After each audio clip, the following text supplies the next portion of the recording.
Hi everyone, thanks so much for tuning into my channel. So today I'm going to be sharing with you my baked mac and cheese recipe.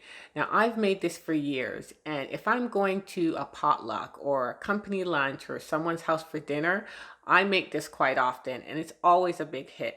And what I really love about it is that all the ingredients go into one bowl and mixed in that bowl, and then it's transferred over to a baking dish.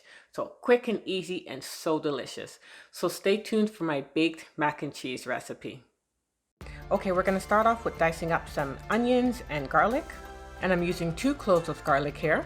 This was a pretty big red onion, and you can use yellow onions as well, but I'm using the equivalent of about 1 cup of onions. And I'm just gonna chop them up really nice and small. I love the flavor that onions and garlic add to any recipe, and it makes this mac and cheese a little more special than your average macaroni and cheese. So now I'm going to set the onions and garlic aside and start adding the remaining ingredients into the mixing bowl. So I'm starting off with 2 cups of uncooked elbow macaroni, 2 cups of milk. Now I'm using cashew milk, but you can use whatever milk you choose. 2 cans of cream of chicken soup, but if you want to keep this vegetarian, you can use cream of mushroom or cream of broccoli. This is about 1 teaspoon of cayenne pepper, but you can leave this out if you don't like spicy food. About half a teaspoon of oregano.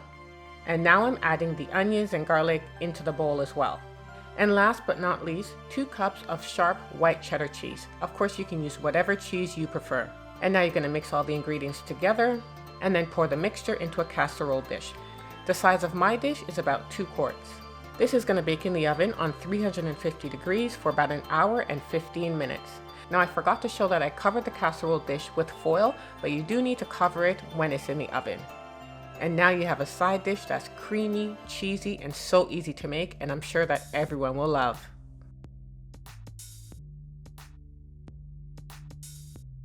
So there you have it. Now this recipe is so quick, so easy, and it tastes so good. Now if you make this mac and cheese, please let me know how it goes in the comments below. And if you like this recipe, please consider subscribing. Until next time, take care.